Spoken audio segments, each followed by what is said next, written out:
If there is no God, why do you spend your whole life trying to convince people that there isn't? Why don't you just stay home? Was the Can you repeat that? was the question? The question is, if there is no God, why spend your life and career trying to refute that? Why not just leave it alone and stay home? Fair enough. Well, it's not my. It isn't my whole career, for one thing. It's become a major preoccupation of my life, though, in the last 8 or 9 years, especially since September 11, 2001, to try and help generate an opposition to theocracy and its depredations internationally. That is now probably my main political preoccupation. Maybe I will take a few minutes just to say something that I find repulsive about especially monotheistic messianic religion. With a large part of itself, it quite clearly wants us all to die.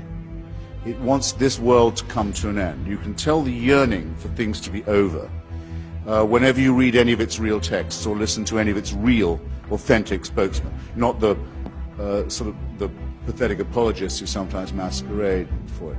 The eschatological element that is inseparable from Christianity. If you don't believe that there is to be an apocalypse, there is going to be an end, a separation of the sheep and the goats, a condemnation, a final one, then you're not really a believer. And the contempt for the things of this world shows through all of them. It's well put in an old rhyme from an English exclusive brethren sect.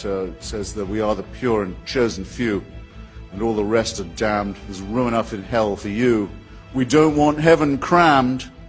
You can tell it when you see the extreme Muslims talk. They cannot wait. They cannot wait for death and destruction to overtake and overwhelm the world. They can't wait for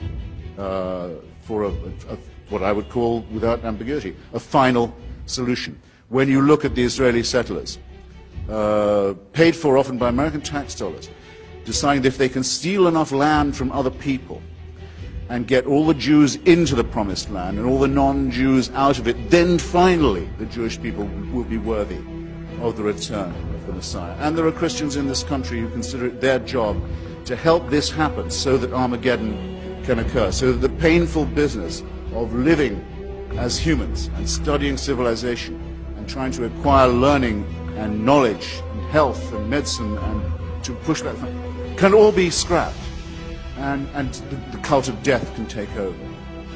That to me is a hideous thing in eschatological terms, in end times terms, on its own. A hateful idea, a hateful practice, a hateful theory, but very much to be opposed in our daily lives, where there are people who sincerely mean it, who want to ruin the good relations that could exist between different peoples, nations, races, countries, tribes, who openly say they love death more than we love life, and who are betting that with God on their side, they're right about that. So when I say, as the subtitle of my book, that I think religion poisons everything, I'm not just doing what publishers like and coming up with a provocative subtitle. I mean to say it infects us in our most basic integrity. It says we can't be moral without Big Brother, without a totalitarian permission. It means we can't be good to one another. It means we can't think without this. We must be afraid. We must also be forced to love someone who we fear. The essence of sadomasochism. The essence of abjection. The essence of the master-slave relationship. And that knows that death is coming and can't wait to bring it on. I say this is evil. And though I do some nights stay home, I enjoy more the nights when I go out and fight against this ultimate wickedness and ultimate stupidity. Thank you.